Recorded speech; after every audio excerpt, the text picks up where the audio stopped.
Good afternoon everybody. നമ്മൾ CUET UG സെക്ഷനിലെ +2 ഹിസ്റ്ററിയിലെ unit 3 social histories using the Mahabharata, മഹാഭാരതത്തിൽ ഉപയോഗിച്ചിരിക്കുന്ന സാമൂഹിക ചരിത്രങ്ങൾ എന്ന ടോപ്പിക്കിന്റെ രണ്ടാമത്തെ ക്ലാസ്സിലേക്ക് എല്ലാവർക്കും സ്വാഗതം.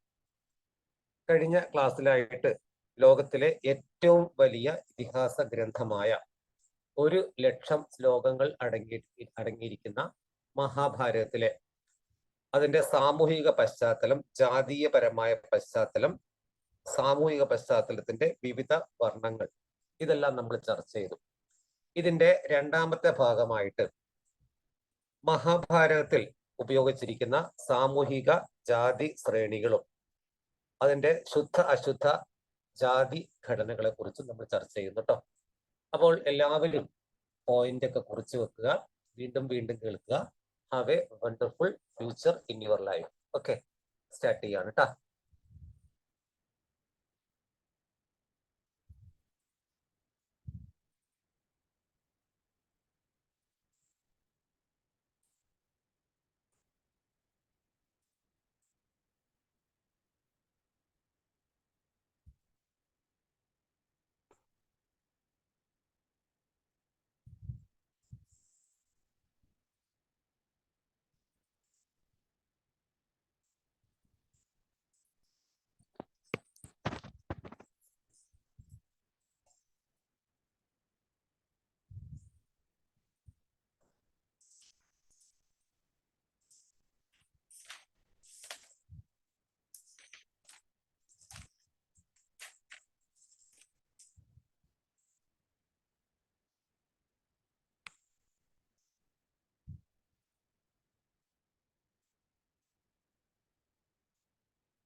ഓക്കെ, നമ്മൾ ആദ്യം ഇന്ന് പറഞ്ഞിരിക്കുന്നത് മഹാഭാരത കഥയുമായിട്ട് ബന്ധപ്പെട്ട് ജാതികളും സാമൂഹിക ചലനാത്മകതയും. നോക്കൂ, സാമൂഹിക വിഭാഗങ്ങളെ പരാമർശിക്കാൻ ഗ്രന്ഥങ്ങളിൽ ഉപയോഗിച്ച മറ്റൊരു വാക്കായ ജാതി എന്ന പദത്തിന് ഈ സങ്കീർണതകൾ പ്രതിഫലിപ്പിക്കുന്നുണ്ട്.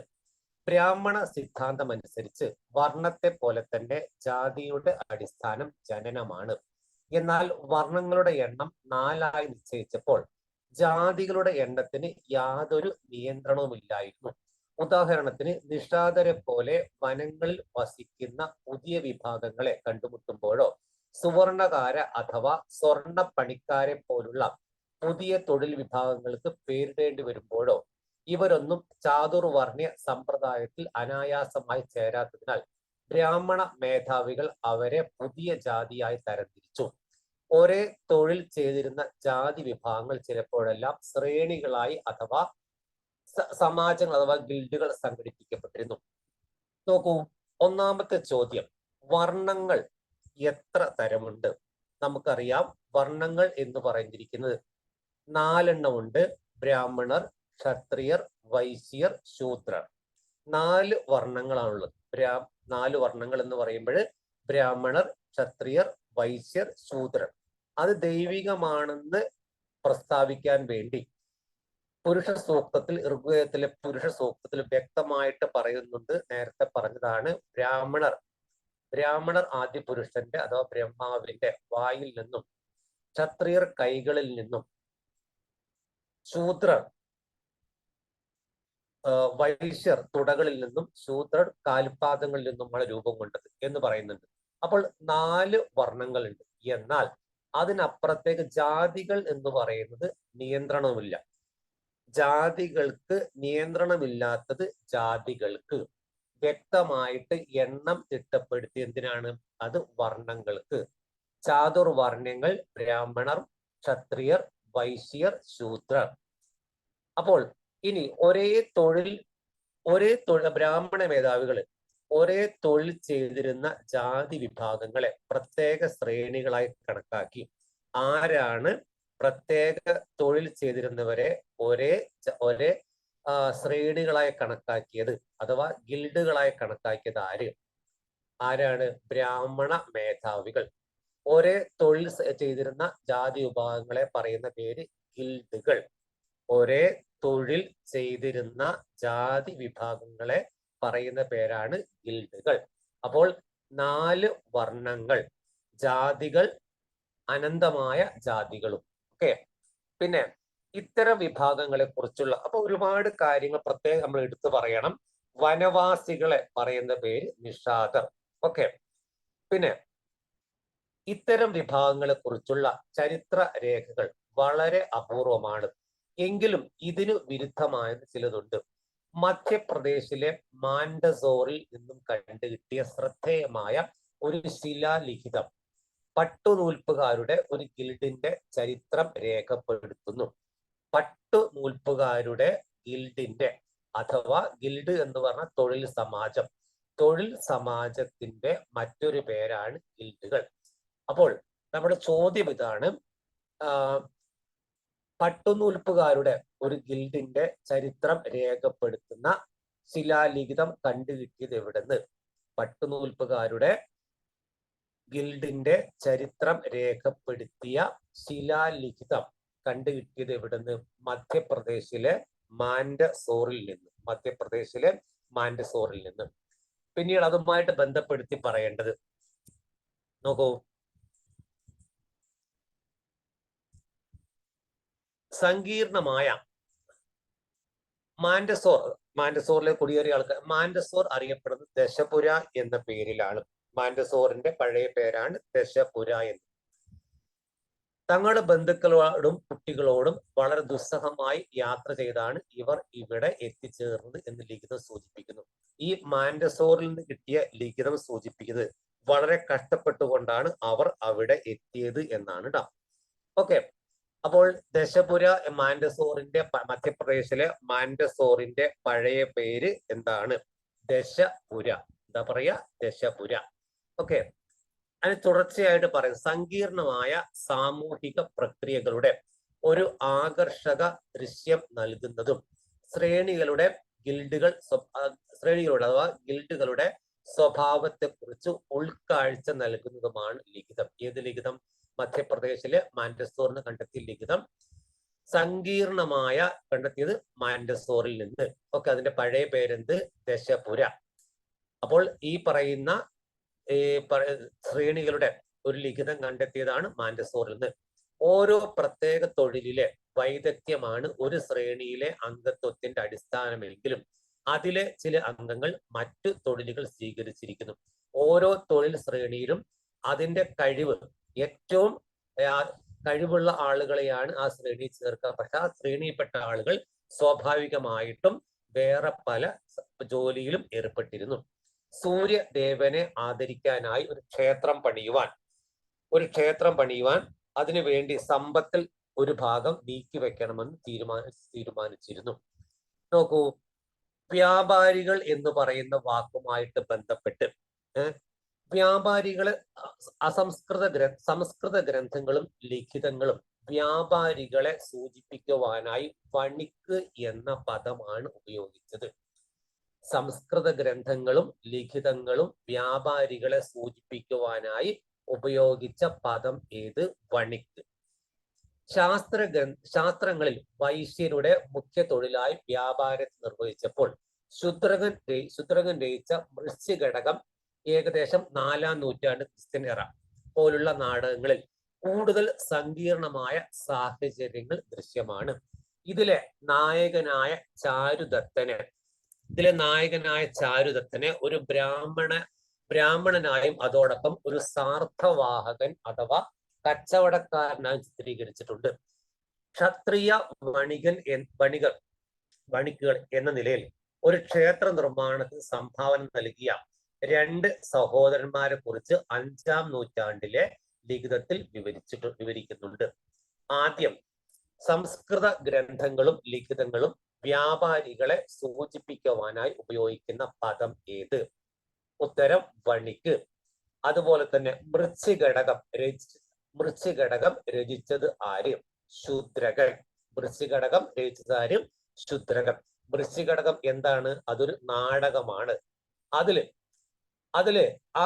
ആ നാടകത്തില് ഒരു ബ്രാഹ്മണനായും അതിലെ നായകനെ ബ്രാഹ്മണനായിട്ടും അതുപോലെ തന്നെ ഒരു വണിക്കായിട്ടും ഒരേ സമയത്ത് ബ്രാഹ്മണനായും അഥവാ കച്ചവടക്കാരനായും നായകനെ ബ്രാഹ്മണനായും അതോടൊപ്പം തന്നെ കച്ചവടക്കാരനായും ചിത്രീകരിച്ച നാടകം ഏത്? ബ്രാഹ്മണനെ നായകനെ ബ്രാഹ്മണനായും അതുപോലെ തന്നെ സാർത്ഥവാഹകൻ അഥവാ കച്ചവടക്കാരൻ നായകനെ ബ്രാഹ്മണനായും സാർത്ഥവാഹകനായും ചിത്രീകരിച്ച നാടകം ഏത്? ഉത്തരം വൃശ്ചികടകം. വൃശ്ചികടകം എഴുതിയത് ആര്? ശൂദ്രകൻ. രചിച്ചത് 4-ാം നൂറ്റാണ്ടിൽ, ക്രിസ്ത്യൻ AD 4-ാം നൂറ്റാണ്ട്. അപ്പൊ അങ്ങനെ സങ്കീർണമായ സംഭവം. സാധാരണഗതിയിൽ വണിക്കുകൾ കച്ചവടക്കാരാണ്. പക്ഷേ ശൂദ്രകൻ രചിച്ച വൃശ്ചികടകത്തിൽ രാജാവായ ചാരുദത്തനെ, വൃശ്ചികടകത്തിന്റെ നായകന്റെ പേര് ചാരുദത്തൻ. ചാരുദത്തൻ ഏത് നാടകത്തിലെ കഥാപാത്രമാണ്? വൃശ്ചികടകം. വൃശ്ചികടകം എഴുതിയത് ശൂദ്രകൻ. അതിൽ നായകന്റെ പേര് ചാരുദത്തൻ. അദ്ദേഹത്തിന്റെ പ്രത്യേകത എന്താണ്? അദ്ദേഹം രാജാവാണ്. അദ്ദേഹത്തെ ഒരേ സമയത്ത് അതിനകത്ത് എന്ത് കാണിച്ചിരിക്കുന്നു? അതിനകത്ത് അദ്ദേഹത്തെ ബ്രാഹ്മണനായിട്ടും സാർത്ഥവാഹകൻ അഥവാ കച്ചവടക്കാരനായിട്ട് ചിത്രീകരിച്ചിരിക്കുന്നു. അതുപോലെ അപ്പോൾ വൃശ്ചികടകവുമായിട്ട് ബന്ധപ്പെട്ട ചോദ്യങ്ങൾ. വൃശ്ചികടകം രചിച്ചത് ശൂദ്രകൻ. രചിച്ച കാലഘട്ടം AD 4-ാം നൂറ്റാണ്ട്. നായകന്റെ പേര് ചാരുദത്തൻ. പ്രത്യേകത, നായകനായ ചാരുദത്തനെ ഒരു ബ്രാഹ്മണനായിട്ടും അതേപോലെ തന്നെ ഒരു സാർത്ഥവാഹകനായിട്ട് ചിത്രീകരിച്ചിരിക്കുന്നു. അത്രയും ഇമ്പോർട്ടന്റ് ആണ് ഈ വൃശ്ചികടകം എന്നുള്ളത്, അല്ലെ? നോക്കൂ, അടുത്ത സംഭവമായിട്ട് പറയേണ്ടത് എന്താണ് പട്ട് നെയ്ത്തുകാർ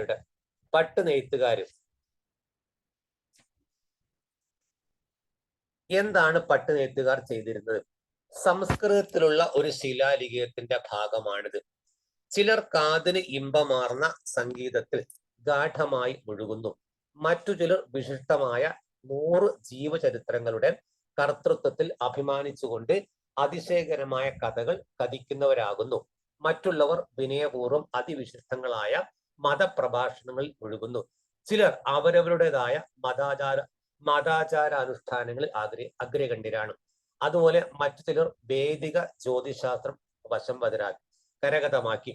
പിന്നെയുള്ളവർ യുദ്ധവീരന്മാരായി ഇന്നും ശത്രു നാശം വരുത്തിക്കൊണ്ടിരിക്കുന്നു. അതില് അക്കാലത്തുള്ള ഒരു ശിലാലിഖിതത്തിൽ അക്കാലത്തുള്ള വ്യക്തമായിട്ടുള്ള സാമൂഹിക ഘടനയെ കുറിച്ച് പറയുന്നു. പിന്നെ ഇനി 4 വർണ്ണങ്ങൾക്കപ്പുറം ഒരു ഏകീകരണം എന്ന് പറഞ്ഞുകൊണ്ട് നോക്കൂ, ഈ പറഞ്ഞ 4 വർണ്ണങ്ങൾ ഉപഭൂഖണ്ഡത്തിലെ 4 വർണ്ണങ്ങൾ ബ്രാഹ്മണര്, ക്ഷത്രിയര്, വൈശ്യര്, ശൂദ്രർ. ഉപഭൂഖണ്ഡത്തിലെ വൈവിധ്യം നിമിത്തം ബ്രാഹ്മണാശയങ്ങളാൽ സ്വാധീനിക്കപ്പെടാത്ത ജനവിഭാഗങ്ങൾ ഇവിടെ എല്ലാ കാലത്തും ഉണ്ടായിരുന്നു. വിചിത്രരും അപരിഷ്കൃതരും മൃഗതുല്യരുമായാണ് ഇവരെ സംസ്കൃത ഗ്രന്ഥങ്ങൾ വിശേഷിപ്പിക്കുന്നത്. വേട്ടയാടലും ആഹാര ശേഖരണവും മുഖ്യ ജീവിതമാർഗങ്ങളായിരുന്ന വനവാസികളും ചിലപ്പോൾ ഇക്കൂട്ടത്തിൽ പെടുന്നു. ഏകലവ്യൻ ഉൾപ്പെട്ടിരുന്നതായി കരുതപ്പെടുന്ന നിഷാദ വിഭാഗം പോലുള്ള ഉദാഹരണങ്ങളാണ്. അപ്പോൾ ഈ വനവാസികൾ ചാതുർവർണ്ണ്യത്തിന്റെ അപ്പുറത്തുള്ള പ്രധാനപ്പെട്ട വിഭാഗങ്ങൾ ഏതെല്ലാം? ഓരോന്നോരോന്ന് നോട്ട് ചെയ്യുക. വനവാസികളുണ്ട്, വേട്ടക്കാരുണ്ട്, നിഷാദരുണ്ട്, അലഞ്ഞു നടക്കുന്ന ആറ്റിടയർ. ഏകലവ്യൻ ഉൾപ്പെട്ടു എന്ന് കരുതുന്ന വിഭാഗം ഏത്? നിഷാദർ. ഏകലവ്യൻ അറിയാലോ ആരാന്നുള്ളത്. അതിന് ദ്രോണാചാര്യ എടുത്ത് അസ്ത്രവിദ്യ അഭ്യസിക്കാൻ പോയിട്ട് ബ്രഹ്മം ഇല്ലാത്തവനായതുകൊണ്ട്, ബ്രാഹ്മണനല്ലാത്തവനായതുകൊണ്ട് അദ്ദേഹത്തിന് കൊടുത്തില്ല. ശേഷം ദ്രോണരുടെ ഒരു പ്രതിമയുണ്ടാക്കി ഗുരുവായ സങ്കല്പിച്ചുകൊണ്ടൊക്കെ അസ്ത്രവിദ്യ അഭ്യസിച്ച അവസാനം ഗുരുദക്ഷിണ ആവശ്യപ്പെട്ടപ്പോൾ പെരുവിരൽ ഗുരുദക്ഷിണ കൊടുത്തുകൊണ്ട് ചരിത്രമായവനാണ് ആര്? ഏകലവ്യൻ. അപ്പോൾ ഏകലവ്യന്റെ വിഭാഗം, ഏകലവ്യൻ ഉൾപ്പെടുന്ന വിഭാഗത്തിന് പറയുന്നത് നിഷാദ വിഭാഗമാണ്. പിന്നെ പൊതുവെ ചേർത്ത് പറയേണ്ട ഒരു കാര്യം, സംസ്കൃത ഭാഷ സംസാരിക്കാത്തവരെയെല്ലാം മ്ലേച്ഛന്മാരായി മുദ്ര കുത്തപ്പെട്ടിരുന്നു. അതായത് പൊതുവെ ഏത് ഭാഷ സംസാരിക്കാൻ അറിയാത്തവരെയാണ് മ്ലേച്ഛന്മാരെ കണക്കാക്കിയിരുന്നത്? സംസ്കൃത ഭാഷ. അപ്പോൾ ഈ പറയുന്ന സംസ്കൃത ഭാഷ അറിയാത്തവർ മ്ലേച്ഛന്മാർ. അതുപോലെ തന്നെ ചാതുർവർണ്ണത്തിന് അപ്പുറത്തുള്ള ആളുകൾ, അവര് ആരെല്ലാമാണ്? വനവാസികളുണ്ട്, വേട്ടക്കാരുണ്ട്, നിഷാദരുണ്ട്, അലഞ്ഞു നടക്കുന്ന ആട്ടിടയന്മാരൊക്കെ ഉണ്ട്. പിന്നെ നെക്സ്റ്റ് പറയേണ്ട സംഗതി, പിന്നെ കടുവയെ പോലുള്ള ഒരു ഭർത്താവ് എന്ന് പറഞ്ഞിട്ട് അതുമായിട്ട് കുറെ കാര്യം ചേർത്ത് പറയണം. മഹാഭാരതത്തിലെ ആദ്യ പർവ്വം, നമ്മൾ അന്ന് കഴിഞ്ഞ ക്ലാസ്സിൽ പഠിച്ചു എത്ര പർവ്വങ്ങളുണ്ട് മഹാഭാരതത്തില്? 18 പർവ്വങ്ങൾ അല്ലെ? മഹാഭാരതത്തിലെ ആ ആദ്യ പർവ്വത്തിൽ നിന്നുള്ള ഒരു കഥ പറയുന്നുണ്ട്. ആ കഥയിലുള്ള ഒരു യാഥാർത്ഥ്യം, സാമൂഹിക യാഥാർത്ഥ്യം പറഞ്ഞിരിക്കുന്നത്. ആ കഥയിൽ ആദ്യ പർവ്വത്തിലാണ്, ആ പറഞ്ഞ കഥയിൽ പാണ്ഡവരുടെ വനവാസത്തിനിടയ്ക്ക് സംഭവിച്ചതാണ്. നരഭോജിയായ രാക്ഷസൻ ഹിഡുംബൻ തന്റെ സഹോദരിയായ ഹിഡിംബിയെ അവരെ ഭക്ഷിക്കാൻ വേണ്ടി അയച്ചു. പക്ഷെ പാണ്ഡവരിൽ രണ്ടാമനായ ഭീമനിൽ ആകെ പ്രണയിതയായ ഹിഡുംബി ഭക്ഷിച്ചില്ല. പക്ഷെ ഒരു കന്യകയുടെ രൂപം സ്വീകരിച്ചുകൊണ്ട് തന്നെ സ്വീകരിക്കണം എന്ന് അഭ്യർത്ഥിച്ചു. പക്ഷെ വിവാഹിതനായ തനിക്ക് സ്വീകരിക്കാൻ കഴിയില്ല എന്ന് പറഞ്ഞുകൊണ്ട് പക്ഷെ അവിടെ എത്തിയിട്ട് തുടർന്ന് രാക്ഷസൻ അഥവാ ഹിഡുംബൻ അവിടെ എത്തിയിട്ട് വെല്ലുവിളിച്ചു. ആ വെല്ലുവിളി സ്വീകരിച്ചുകൊണ്ട് ഹിഡുംബനെ ഭീമൻ കൊന്നു. തുടർന്ന് തനിക്ക് പ്രേമുണ്ടെന്ന് പറഞ്ഞുകൊണ്ട് ഹിഡുംബി അവരോട് വേറെ നിവൃത്തിയില്ല, തന്റെ എല്ലാ ധർമ്മത്തെയും രക്തബന്ധങ്ങളിൽ ത്യജിച്ചു വന്ന വ്യക്തിയാണ്, സ്ത്രീയാണ് താൻ എന്ന് പറഞ്ഞുകൊണ്ട് ഒരു കരാറ് വെച്ചുകൊണ്ടാണ് പകല് ഹിഡുംബയുടെ കൂടെയും രാത്രി ഇവരുടെ കൂടെയും സഹോദരങ്ങൾ അമ്മയുടെ കൂടെ താമസിക്കുന്നു പറഞ്ഞിട്ടാണ്. തുടർന്ന് അവർക്കൊരു മകൻ ജനിച്ചു, ഘടോൽക്കച്ചൻ എന്ന് പേരിട്ടു. തുടർന്ന് അമ്മയും മകനും വേറെ പിരിഞ്ഞു. പക്ഷെ എപ്പോൾ വേണമെങ്കിലും പാണ്ഡവർക്ക് ആവശ്യമുണ്ടെങ്കിൽ വരാം എന്ന് പറഞ്ഞു. അപ്പോൾ ഈ ഒരുപാട് കാര്യങ്ങൾ അന്നത്തെ സാമൂഹിക അവസ്ഥയുടെ ഒരു പരിച്ഛേദമായിട്ട് പറയാം ഈ കഥ. ആദ്യം പറയേണ്ടത് ഹിഡുംബിയുടെ കഥ പറയുന്ന മഹാഭാരത പർവം ഏത്? ആദി പർവം. ഹിഡുംബിയുടെ സഹോദരൻ ഹിഡുംബി ഭീമസനൻ കല്യാണം കഴിച്ച രാക്ഷസിയാണ് ഹിഡിംബ. ഭീമസനൻ കല്യാണം കഴിച്ച രാക്ഷസിയാണ് ആര്? ഹിഡിംബ. അറിയല്ലോ. അപ്പോൾ ഹിഡുംബി എന്നാണ്, ഹിഡിംബ അല്ല, ഹിഡുംബി എന്നാണ് വാക്ക് കൊടുത്തിരിക്കുന്നത്. അവിടെ ടെക്സ്റ്റിൽ ഹിഡിംബ എന്ന് കൊടുത്തിട്ടുണ്ട്. ഹിഡുംബിയാണ്. ഭീമൻ വിവാഹം ചെയ്ത രാക്ഷസിയാണ് ഹിഡുംബി. ഭീമന് രാക്ഷസിയായ ഹിഡുംബിയിലുണ്ടായ മകൻ ആര്? ഘടോൽക്കചൻ. രാക്ഷസിയായ ഹിഡുംബിയിൽ ഭീമന് ജനിച്ച മകൻ ആരാണ്? ഘടോൽക്കചൻ. അപ്പോൾ ആ ഘടോൽക്കചൻ രാക്ഷസ വിഭാഗക്കാരനായതുകൊണ്ട് അമ്മയുടെ കൂടെ മകന് പിന്നെ പോവുകയാണ്, അവർ വേറെ പിരിയാണ്. പൊതുവെ ബ്രാഹ്മണ ഗ്രന്ഥങ്ങളിൽ പറയുന്ന സമ്പ്രദായങ്ങളിൽ നിന്നും തികച്ചും വ്യത്യസ്തമായ രീതിയിൽ പ്രവർത്തിക്കുന്ന ആളുകളെയാണ് രാക്ഷസന്മാർ എന്ന് ചരിത്രകാരന്മാർ അഭിപ്രായപ്പെടുന്നുണ്ട് കേട്ടോ. അപ്പോൾ പൊതുവെ രാക്ഷസന്മാർ എന്ന് പറയുന്നവരാരെയാണ്? ബ്രാഹ്മണ ഗ്രന്ഥങ്ങളിൽ നോക്കൂ, ബ്രാഹ്മണ ഗ്രന്ഥങ്ങളിൽ എഴുതി വെക്കപ്പെട്ട ആചാരങ്ങളിൽ നിന്നും വിഭിന്നമായ രീതികൾ സ്വീകരിച്ചവരെയാണ് രാക്ഷസർ എന്ന് വിളിച്ചിരുന്നത്. നമ്മൾ വിചാരിക്കുന്ന രാക്ഷസൻ ആ രീതിയിലുള്ളതല്ല. രാക്ഷസൻ കേൾക്കുമ്പോൾ കൊമ്പും ഒരുപാട് വലിയ വയറും ദംഷ്ട്രകളൊക്കെ ഉള്ള സംഭവങ്ങളല്ല. എന്താണോ ബ്രാഹ്മണ ഗ്രന്ഥങ്ങളിൽ എഴുതി വെച്ചിരിക്കുന്നത് അത്തരം ആചാരങ്ങളിൽ അവർ അതിൽ എഴുതി വെച്ച ആചാരങ്ങളിൽ നിന്ന് തികച്ചും വിഭിന്നമായ രീതികൾ സ്വീകരിച്ചവരെയാണ് എന്തു പറയാം?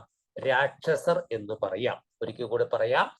ഹിഡുംബിയിൽ രാക്ഷസിയായ ഹിഡുംബിയിൽ ഭീമസേനന് ജനിച്ച മകന്റെ പേര് ഘടോൽകചൻ. ഈ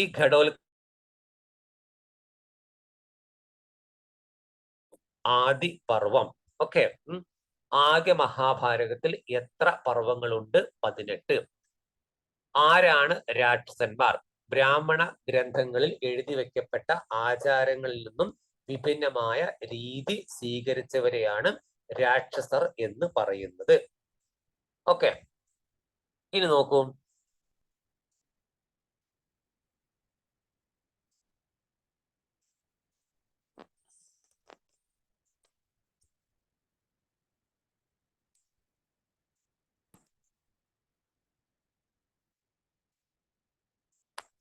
പിന്നെ ഈ ചാതുർവർണ്ണ അപ്പുറത്തുള്ള ആളുകളെ സ്വാഭാവികമായിട്ടും അടിമത്ത സംഘർഷവും ശുദ്ധിയുള്ളവരാണെന്ന് സ്വയം കണക്കാക്കിയാണ് തൊട്ടുകൂടാത്തവർ എന്ന് തങ്ങൾ മുദ്രകുത്തിയവരിൽ നിന്ന് ഭക്ഷണം വാങ്ങി കഴിക്കുന്ന ഒഴിവാക്കി. ശുദ്ധിവാദത്തിന് ഘടകവിരുദ്ധമായ ചില പ്രവൃത്തികൾ പ്രത്യേകിച്ച് അശുദ്ധമാണെന്ന്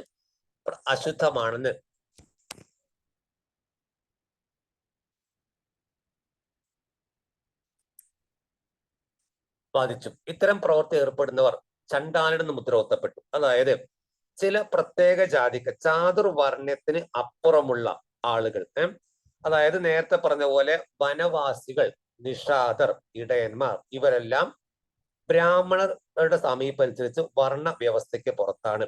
അവർ അശുദ്ധി ഉള്ളവരാണ്. മാത്രമല്ല അവരെ പ്രത്യേകിച്ച് ഈ ചത്ത മൃഗങ്ങളെയും മൃതദേഹങ്ങളെ സംസ്കരിക്കുന്നത് അവരുടെ ബ്രാഹ്മണരുടെ സംസ്കാരം അനുസരിച്ച് ചത്ത മൃഗങ്ങളെയും മൃതദേഹങ്ങൾ സംസ്കരിക്കുന്നത് ബ്രാഹ്മണ വ്യവസ്ഥ പ്രകാരം ശുദ്ധിയില്ലാത്തവരാണ്. ഇത്തരം ജോലി ചെയ്തിരുന്ന ആളുകളെയാണ് ചണ്ടാലർ എന്ന് പറയുന്നത്. ചണ്ടാലർ ചെയ്തിരുന്ന പണി ചത്ത മൃഗങ്ങളെയും മൃതശരീരങ്ങളെയും കൈകാര്യം ചെയ്യുന്നവരാണ്. ചത്ത മൃഗങ്ങളെയും മൃതശരീരങ്ങളെയും കൈകാര്യം ചെയ്യുന്ന ആരാണ്? അവരാണ് ചണ്ടാലന്മാർ. ആ ചണ്ടാലന്മാർ നീചജാതിക്കാരാണ്. ഇനി ചണ്ടാളരുടെ അഥവാ ചത്ത മൃഗങ്ങളെയും മൃതദേഹങ്ങളെയും കൈകാര്യം ചെയ്യുന്ന ചണ്ടാലരെ അവരുടെ കർത്തവ്യങ്ങൾ എന്തൊക്കെയാണെന്ന് മനുസ്മൃതി, അവരുടെ കർത്തവ്യങ്ങൾ എന്തൊക്കെയാണെന്ന് വിവരിക്കുന്നത് എവിടെയാണ്? മനുസ്മൃതിയിലാണ് വിവരിക്കുന്നത്. മനുസ്മൃതിയിൽ. ഈ മനുസ്മൃതിയിൽ പ്രത്യേകം പറയുന്ന കാര്യം, അവർ ഗ്രാമത്തിന് പുറത്ത് അധിവസിക്കണം. ഉപേക്ഷിക്കപ്പെട്ട പാത്രങ്ങൾ മാത്രം ഉപയോഗിക്കാൻ പാടുള്ളൂ. മരിച്ചവരുടെ വസ്ത്രങ്ങളും ഇരുമ്പ് കൊണ്ട് നിർമ്മിച്ച ആഭരണങ്ങളുമാണ് ധരിക്കേണ്ടത്. രാത്രി കാലങ്ങളിൽ നഗരങ്ങളിലും ഗ്രാമങ്ങളിലും അവർ നടക്കുവാൻ പാടില്ല. ബന്ധുക്കളല്ലാത്തവരുടെ മൃതശരീരം നീക്കം ചെയ്യുകയും ആരാച്ചാർമാരായി സേവനം അനുഷ്ഠിക്കുകയും വേണം. തൊട്ടുകൂടാത്തവർ തെരുവിൽ നടക്കുമ്പോൾ ഒരു മണി ശബ്ദം പുറപ്പെടുവിക്കണമെന്നും ഇത് കേൾക്കുമ്പോൾ മറ്റുള്ളവർക്ക് അവരെ കാണാതെ മാറിപ്പോകാൻ കഴിയുമെന്നും ചൈനീസ് ബുദ്ധമത സന്യാസിയായ ഫാഹിയാൻ പിൽക്കാലത്ത് രേഖപ്പെടുത്തിയിട്ടുണ്ട്. ആരാച്ചാർമാരും തോട്ടിപ്പണിക്കാരും നഗരത്തിന് പുറത്ത് ജീവിക്കുവാൻ നിർബന്ധിതരായിരുന്നുവെന്നും മറ്റൊരു ചൈനീസ് സഞ്ചാരിയായ സുയാൻസാം ഏകദേശം 7-ാം നൂറ്റാണ്ട് പ്രതിപാദിച്ചിട്ടുണ്ട്. അപ്പോൾ നോക്കൂ, ഇവരുടെ ഒരു രീതി, ഹുയാൻസാങ് അല്ല, ഹുയാൻസാങ് ആണ് കേട്ടോ, അവിടെ കൊടുത്ത് തെറ്റിപ്പോയതാണ്, ഹുയാൻസാങ് ആണ്. നോക്കൂ, ചണ്ടാളന്മാർ എന്ന് പറയുന്നത് ആരെയാണ്? മൃതദേഹങ്ങളും ചത്ത മൃഗങ്ങളെയും കൈകാര്യം ചെയ്യുന്ന ആളുകൾ. അവർക്ക് അവരുടെ കർത്തവ്യങ്ങൾ എവിടെയാണ് പറഞ്ഞിരിക്കുന്നത്? മനുസ്മൃതിയിൽ. എന്തെല്ലാമാണ് അവർ ചെയ്യേണ്ടത്? അവര് ഗ്രാമത്തിന് പുറത്ത് താമസിക്കണം. ഉപേക്ഷിക്കപ്പെട്ട പാത്രങ്ങൾ മാത്രം ഉപയോഗിക്കാൻ പാടുള്ളൂ. ഇതൊക്കെ ആർക്കുള്ള വ്യവസ്ഥയാണ്? ഓരോന്നും പ്രത്യേകം നോട്ട് ചെയ്യാം. ഗ്രാമത്തിന് പുറത്ത് അധിവസിക്കുക, ഉപേക്ഷിക്കപ്പെട്ട പാത്രങ്ങൾ മാത്രം ഉപയോഗിക്കാൻ കഴിയുക, മരിച്ചവരുടെ വസ്ത്രങ്ങളും ഇരുമ്പ് കൊണ്ട് നിർമ്മിച്ച ആഭരണങ്ങളും മാത്രം ധരിക്കാൻ പറ്റുക, രാത്രി കാലങ്ങളിൽ നഗരങ്ങളിലും ഗ്രാമങ്ങളിലും നടക്കാൻ പാടില്ല, പിന്നെ ആരാച്ചാർമാരായിട്ട് സേവനം അനുഷ്ഠിക്കണം. മാത്രമല്ല ഇവര് തെരുവിൽ നടക്കുമ്പോൾ ഒരു മണി ശബ്ദം പുറപ്പെടുവിക്കണം. അത് കേൾക്കുമ്പോൾ മറ്റുള്ളവർക്കൊക്കെ അവരെ കാണാതെ മാറിപ്പോകാൻ സാധിക്കണം എന്ന രീതിയിൽ എല്ലാ രീതിയിലും സമൂഹത്തിൽ നിന്ന് തീണ്ടിപ്പാടകലെ. ഇപ്പോ നിർത്തിയ ജനവിഭാഗമാണ് ചണ്ടാളർ. ഇവരെ കാണാതെ ഒരു മനുഷ്യത്വം പുറപ്പെടുവിക്കുമ്പോൾ ഇവരെ കാണാതെ മാറി നിൽക്കണം എന്നൊക്കെ പറഞ്ഞ ഇതിനെക്കുറിച്ച് പറഞ്ഞിരിക്കുന്ന ബുദ്ധമത സന്യാസിയാണ് ചൈനീസ് ബുദ്ധമത സന്യാസി ആര്? ഫാഹിയാൻ. ഫാഹിയാനാണ് ഇവർ നടക്കുമ്പോൾ ചണ്ടാലർമാർ തെരുവിൽ നടക്കുമ്പോൾ മണി ശബ്ദം പുറപ്പെടുവിക്കണം എങ്കിൽ ആളുകൾക്ക് മാറി നിൽക്കാൻ കഴിയുന്നുള്ളത്. മാത്രല്ല ഈ തോട്ടിപ്പണി ചെയ്യുന്ന ആൾക്കാർ ആരാച്ചാർമാരൊക്കെ നഗരത്തിന് പുറത്ത് ജീവിക്കാൻ നിർബന്ധിതരായിരുന്നു എന്ന് എന്ന് രേഖപ്പെടുത്തിയ ചൈനീസ് സഞ്ചാരിയാണ് ഹുയാൻസാങ്. ഹുയാൻസാങ്ങും ഫാഹിയാൻ രണ്ടും ചൈനീസ് സഞ്ചാരികളാണ്. ആരെല്ലാം? ഹുയാൻസാങ്, ഫാഹിയാൻ. അപ്പോൾ ഒരു മണി കിളിക്ക് നടക്കണം എന്ന് പറഞ്ഞത് ഹുയാൻസാങ്. ചണ്ടാളരും ആരാച്ചാർമാരും അവര് നഗരത്തിന് പുറത്ത് ജീവിക്കാൻ നിർബന്ധിതരായി എന്ന് പറഞ്ഞത് ആരാണ്? എന്ന് പറഞ്ഞത് ഹുയാൻസാങ്. പിന്നീട് ചണ്ടാളരുടെ ജീവിതത്തെക്കുറിച്ച് വിവരിക്കുന്ന ബ്രാഹ്മണേതര ഗ്രന്ഥങ്ങൾ പരിശോധിച്ചുകൊണ്ട് ശാസ്ത്രവിധി പ്രകാരമുള്ള അപമാനകരമായ ജീവിതം ചണ്ടാളർ സ്വീകരിച്ചിരുന്നു എന്നൊക്കെ നോക്കുന്നുണ്ട്. വൺ വേർഡ് അത്ര വരുന്നില്ല. ഏതാണെങ്കിലും അന്നത്തെ കാലത്തുള്ള സംഭവങ്ങളാണ്. അവരത് സ്വീകരിക്കാൻ നിർബന്ധിതരായിരുന്നോ എന്നുള്ള സംശയമൊക്കെ ഉണ്ടെങ്കിലും പൊതുവെ യാഥാർത്ഥ്യമാണ് ആ പറയുന്നത് കേട്ടോ. അതിനെക്കുറിച്ച് പറഞ്ഞിരിക്കുന്ന രണ്ട് ചൈനീസ് സന്യാസികൾ, ഒന്ന് ഫാഹിയാൻ, രണ്ട് ഹുയാൻസാങ്. ഓക്കെ. ഇനി ബോധിസത്വൻ ചണ്ടാള രൂപത്തിൽ എന്ന് പറയുന്ന, നോക്കൂ, സാമൂഹിക വ്യവസ്ഥയുടെ അടിത്തട്ടിലേക്ക് തള്ളിയിടാനുള്ള പരിശ്രമങ്ങളെ ചണ്ടാളർ എതിർത്തിരുന്നു. ബോധിസത്വനെ അഥവാ ബുദ്ധന്റെ പുനർജന്മം ചണ്ടാളനായി കരുതുന്ന പാലി ഗ്രന്ഥമായ മാതംഗ ജാതകം എന്നുള്ള ഈ കഥ വായിക്കുക. ഒരിക്കൽ ബനാറസ് നഗരത്തിന് പുറത്ത് ഒരു ചണ്ടാളന്റെ മകനായി മാതങ്കൻ എന്ന പേരിൽ ബോധിസത്വൻ ജനിച്ചു. ഒരു ദിവസം ജോലിക്കായി നഗരത്തിലെത്തിയ മാതങ്കൻ ഒരു കച്ചവടക്കാരന്റെ മകളായ ദിത്തമംഗാലികയെ യാദൃച്ഛികമായി കണ്ടുമുട്ടി. അയാളെ കണ്ട് അവൾ ആശ്ചര്യത്തോടെ വിളിച്ചു പറഞ്ഞു, അശുഭകരമായ എന്തോ ഞാൻ കണ്ടു. അത് കഴിഞ്ഞ് അവൾ തന്റെ കണ്ണുകൾ കഴുകി. ഇതറിഞ്ഞ് കുപിതനായ കിങ്കരന്മാർ അയാളെ മർദ്ദിച്ചു. ഇതിൽ പ്രതിഷേധിച്ച് മാതങ്കൻ അവളുടെ പിതാവിന്റെ വീടിന്റെ വാതിൽക്കൽ പോയി കിടന്നു.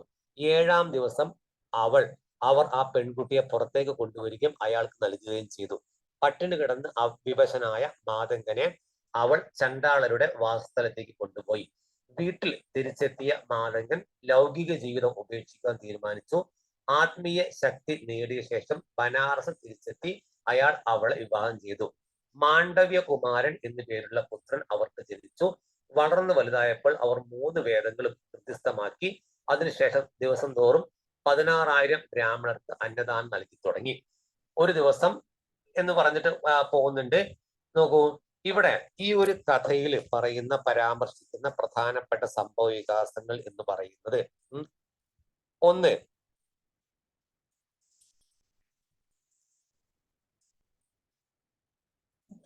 മുൻ ജന്മത്തിലെ ബുദ്ധൻ എന്ന് കണക്കാക്കിയ വ്യക്തി ആര്? ബോധിസത്വൻ. ബോധിസത്വൻ ആരുടെ മകനായാണ് ജനിച്ചത്? ബനാറസിന് പുറത്തുള്ള ഒരു ചണ്ടാലന്റെ മകനായ മാതങ്കനായി ജനിച്ചു. അദ്ദേഹത്തെ ദിത്തമംഗലിംഗ എന്ന് പറയുന്ന ഒരു വ്യാപാരിയുടെ മകളെ കണ്ടുമുട്ടി. ആ കണ്ടുമുട്ടൽ തന്നെ ഏറ്റവും അബദ്ധമാണെന്ന് പറഞ്ഞുകൊണ്ട് അവൾ കണ്ണു കഴുകി. പക്ഷെ പിന്നീടാണ് അവന്റെ ആ വാശിപ്പിന് കീഴടങ്ങിക്കൊണ്ട് കല്യാണമൊക്കെ നടന്നത്. ഈ രീതിയിൽ നോക്കൂ, ഒരു ദിവസം മാതങ്കൻ കീറിപ്പറഞ്ഞ വേഷം ധരിച്ച് തന്റെ കയ്യിൽ ഭിക്ഷാപാത്രവുമായി തന്റെ പുത്രന്റെ വീട്ടുപടിക്കലെത്തി ആഹാരത്തിനായി യാചിച്ചു. നിങ്ങൾ അയിത്ത ജാതിക്കാരനെ പോലെ ഇരിക്കുന്നുവെന്നും അതിനാൽ ഭിക്ഷയ്ക്ക് അർഹതയില്ലെന്നും ഭക്ഷണം ബ്രാഹ്മണർക്ക് മാത്രമുള്ളൂവെന്നും മാണ്ഡവ്യൻ പറഞ്ഞു. അപ്പോൾ മാതങ്കൻ പറഞ്ഞു, തന്റെ ജനനത്തെക്കുറിച്ച് അഹങ്കരിക്കുന്ന അജ്ഞാനികളായവർ ദാനത്തിന് അർഹരല്ല, മറിച്ച് ദുർഗുണത്തിലില്ലാത്തവർ ധർമാദികൾക്ക് അർഹരാണ്. കുപിതനായ മാണ്ഡവ്യൻ തന്റെ ഭൃത്യന്മാരോട് അയാളെ പുറത്താക്കാൻ ആവശ്യപ്പെട്ടു. എന്നാൽ വായുവിലേക്ക് ഉയർന്ന മാതങ്കൻ പെട്ടെന്ന് അപ്രത്യക്ഷരായി. ഈ സംഭവം പറഞ്ഞ ദിത്തമംഗാലിംഗ മാതങ്കനെ പിന്തുടർന്ന് പുത്രന് വേണ്ടി മാപ്പ് ചോദിച്ചു. തന്റെ ഭിക്ഷാപാത്രത്തിൽ ശേഷിച്ച ഭക്ഷണത്തിൽ നിന്ന് അല്പമെടുത്ത് മാണ്ഡവ്യനും ബ്രാഹ്മണർക്കും നൽകാൻ അയാൾ ആവശ്യപ്പെട്ടു. അതായത് ഭിക്ഷ അർഹിക്കുന്നത് 6 മാത്രമാണ് ഭിക്ഷ അർഹിക്കുന്നത് ബ്രാഹ്മണർ മാത്രമാണ്. ബ്രാഹ്മണർക്ക് അന്നദാനം നൽകുക എന്നത് ഏറ്റവും പുണ്യമായ ഒരു സംസ്കാരമായിട്ട് കണക്കാക്കിയിരുന്നു. ആർക്ക് അന്നദാനം നൽകുന്നത്? ബ്രാഹ്മണർക്ക് അന്നദാനം നൽകുന്നത്. ഓക്കെ, ബോധിസത്വൻ ആരായിരുന്നു? മുൻ ജന്മത്തിലെ ബുദ്ധൻ. ഓക്കെ, പിന്നെ ജനനത്തിനപ്പുറം വിഭവങ്ങളും പദവിയും. അതായത് അധ്യായം 2 സാമ്പത്തിക ബന്ധങ്ങളെ കുറിച്ച് ചർച്ച ചെയ്ത കാര്യം ഓർത്താൽ അടിമകൾ, ഭൂരഹിത കർഷക തൊഴിലാളികൾ, വേട്ടക്കാർ, മീൻപിടുത്തക്കാർ, ഇടയർ, കർഷകർ, ഗ്രാമമുഖ്യർ, കരകൗശല വിദഗ്ധർ, കച്ചവടക്കാർ, രാജാക്കന്മാർ എന്നിവർ ഉപഭൂഖണ്ഡത്തിന്റെ വിവിധ ഭാഗങ്ങളിൽ സാമൂഹിക പ്രവർത്തനമായി ഉദയം ചെയ്തുവെന്ന നിങ്ങൾ മനസ്സിലാക്കുന്നതാണ്. വലിയ സംഭവമല്ല, പ്ലസ് 2 പിള്ളേർക്കുള്ളതാണ്. നമുക്കങ്ങനെ PSCയുമായിട്ട് ബന്ധപ്പെട്ട ഒരുപാട് സംഭവം അവിടെ വരുന്നില്ല കേട്ടോ. പക്ഷെ ഇനി പ്രധാനപ്പെട്ട കാര്യം നോക്കൂ. ഈ ദ്രൗപദിയുടെ ചോദ്യം എന്ന് പറഞ്ഞുകൊണ്ടുള്ള ഒരിതില്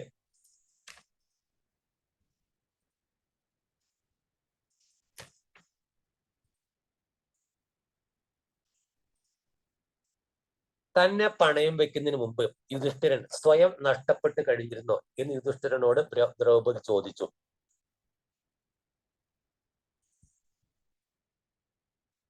ഈ ചോദ്യത്തിനുള്ള പ്രതികരണമായി രണ്ട് വിരുദ്ധാഭിപ്രായങ്ങൾ പ്രകടിപ്പിക്കുന്നുണ്ട്. ഒന്നാമത്തെ അഭിപ്രായ പ്രകാരം നേരത്തെ തന്നെ യുധിഷ്ഠിരൻ സ്വയം നഷ്ടപ്പെട്ട് കഴിഞ്ഞിരുന്നുവെങ്കിൽ പോലും അദ്ദേഹത്തിന്റെ ഭാര്യ അദ്ദേഹത്തിന്റെ നിയന്ത്രണത്തിൽ തന്നെയായിരുന്നു.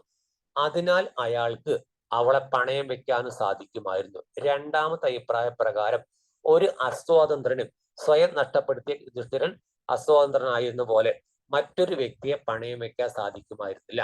ഈ പ്രശ്നം അപരിഹാര്യമായി അവശേഷിച്ചു. അവസാനം പാണ്ഡവർക്കും ദ്രൗപദിക്കും അവരുടെ വ്യക്തിപരമായ സ്വാതന്ത്ര്യം ധൃതരാഷ്ട്രം മടക്കി നൽകി. ചൂതുകളിയുടെ സംഭവമാണ് പറഞ്ഞിരിക്കുന്നത്. കള്ളച്ചൂത് കളിച്ചുകൊണ്ട് ദ്രൗപദിയെ പണയം വെക്കുക എന്നുള്ള, പണയം വെക്കാം, ഭർത്താവിന് അവകാശമുണ്ട് എന്ന രീതിയിലാണ്. അതുപോലെ തന്നെ സ്വയം നഷ്ടപ്പെട്ട് കഴിഞ്ഞെങ്കിലും സ്വയം പണയപ്പെടുത്തി അദ്ദേഹം സ്വയം നഷ്ടപ്പെട്ട് കഴിഞ്ഞിട്ടുണ്ട്. സ്വയം നഷ്ടപ്പെട്ട് കഴിഞ്ഞെങ്കിലും ഭാര്യ എന്നുള്ളത് ഭർത്താവിന്റെ തന്നെ നിയന്ത്രണത്തിലായിരുന്നു. സ്വയം നഷ്ടപ്പെട്ടെങ്കിലും ഭാര്യ ഭർത്താവിന്റെ നിയന്ത്രണത്തിലായിരുന്നു എന്നുള്ളതാണ്. ചൂതുകളിയിൽ തോറ്റ യുധിഷ്ഠിരൻ തന്റെ ഭാര്യ പാഞ്ചാലിയെ കൗരവർക്ക് പണയം വെക്കുന്നു. പിന്നീട് അത് തിരിച്ചു കിട്ടുന്നുമുണ്ട്. ഓക്കെ, പിന്നെ ചേർത്ത് പറയേണ്ട മറ്റൊരു പ്രധാനപ്പെട്ട സംഗതി ഇവിടെ നോക്കൂ. മഹാഭാരതത്തിലെ നിർണായക സംഭവം പരിശോധിക്കാം. കൗരവരും പാണ്ഡവരും തമ്മിലുള്ള കാലാകാലങ്ങളായ മാത്സര്യം നിലവിലിരിക്കെ ദുര്യോധനൻ യുധിഷ്ഠിരനെ ചൂതുകളിക്കായി ക്ഷണിച്ചു. എതിരാളികളിൽ വഞ്ചിക്കപ്പെട്ട യുധിഷ്ഠിരൻ തന്റെ സ്വർണം, ആനകൾ, രഥങ്ങൾ, അടിമകൾ, സൈന്യം, ഖജനാവ്, രാജ്യം, പ്രജകളുടെ സ്വത്തുക്കൾ, തന്റെ സഹോദരർ എന്നിവയും ഒടുവിൽ തന്നെയും വാതുവെക്കുകയും സർവ്വം നഷ്ടപ്പെടുകയും ചെയ്തു. അപ്പോൾ അയാൾ തങ്ങളുടെ പൊതു ഭാര്യയായ ദ്രൗപദിയെ പണയപ്പെടുത്തുകയും നഷ്ടപ്പെടുത്തുകയും ചെയ്തു. ഇത്തരം കഥകളിൽ പ്രാധാന്യം കൽപ്പിച്ചിരുന്ന സ്വത്തവകാശവുമായി ബന്ധപ്പെട്ട പ്രശ്നങ്ങൾ ധർമ്മശാസ്ത്രങ്ങളിലും ധർമ്മസൂത്രങ്ങളിലും കാണാം. ധർമ്മശാസ്ത്രത്തിലും ധർമ്മസൂത്രങ്ങളിലും കാണാം. മാതാപിതാക്കളുടെ മരണശേഷം പിതാവിന്റെ സ്വത്ത് മൂത്ത പുത്രന് പ്രത്യേക പങ്ക് നൽകിക്കൊണ്ട് ആൺമക്കൾക്ക് തുല്യമായി വീതിച്ചു നൽകണമെന്ന് മനുസ്മൃതി വ്യക്തമാക്കുന്നു. ഈ സമ്പത്തിൽ അവകാശം ഉന്നയിക്കാൻ സ്ത്രീകൾക്ക് കഴിയുമായിരുന്നില്ല. അതായത് ധർമ്മശാസ്ത്രത്തിലും ധർമ്മസൂത്രങ്ങളിലും എന്തിനെ കുറിച്ചാ പരാമർശിച്ചിരിക്കുന്നത്? സ്വത്തവകാശത്തെ കുറിച്ച്. മാതാപിതാക്കളുടെ മരണശേഷം പിതാവിന്റെ സ്വത്ത് മൂത്ത പുത്രന് പ്രത്യേക പദവി നൽകിക്കൊണ്ട് കൊടുക്കണം എന്ന് പറയുന്നത് എവിടെയാണ്? മനുസ്മൃതിയിൽ. എന്നിരുന്നാലും വിവാഹ സമയം സ്ത്രീധനമായി അഥവാ സ്ത്രീയുടെ സ്വത്ത് ലഭിച്ച സമ്മാനങ്ങൾ കൈവശം വെക്കുവാൻ സ്ത്രീകളെ അനുവദിച്ചിരുന്നു. ഇതിന്റെ പിന്തുടർച്ച അവകാശം അവരുടെ മക്കൾക്കായിരുന്നു. അപ്പോൾ സ്ത്രീധനമായി ലഭിച്ചത് സ്ത്രീകൾക്ക് എടുക്കാം. അതേസമയം തന്നെ കുടുംബസ്വത്തോ വിലപിടിപ്പുള്ള ഒരു വസ്തുവോ ഭർത്താക്കന്മാരറിയാതെ പൂഴ്ത്തി വെക്കരുത് എന്ന് പ്രസ്താവിച്ചിരിക്കുന്നത് എവിടെയാണ്? മനുസ്മൃതിയിൽ. നേരത്തെ പറഞ്ഞ നേരത്തെ പറഞ്ഞ രണ്ട് പ്രധാനപ്പെട്ട സമ്പത്തിന്റെ കാര്യങ്ങൾ പറഞ്ഞിരിക്കുന്ന ധർമ്മശാസ്ത്രങ്ങളും ധർമ്മസൂത്രങ്ങളുമാണ്. കൃത്യമായിട്ട് കുടുംബ സ്വത്തുകൾ ഭർത്താക്കന്മാരെ അറിയാതെ പൂഴ്ത്തി വെക്കരുത് എന്ന് പറഞ്ഞിരിക്കുന്നത് എവിടെയാണ്? അത് മനുസ്മൃതിയിലാണ്. ഓക്കെ. പിന്നീട് വാകാടക രാജ്ഞിയായിരുന്ന പ്രഭാവതി ഗുപ്ത ഒരു സമ്പന്നയാണ്. അവരെ കുറിച്ച് അവര് പൊതുവെ സ്വത്ത് കൈകാര്യം ചെയ്ത് പ്രത്യേകതയുള്ള സ്ത്രീയാണ്. പക്ഷെ പൊതുവെ അത് അന്നത്തെ സാമൂഹ്യ വ്യവസ്ഥ പ്രകാരം സ്വത്ത് കൈകാര്യം ചെയ്ത് സ്ത്രീകൾക്ക് അധികാരമുണ്ടായിരുന്നില്ല. പിന്നീട്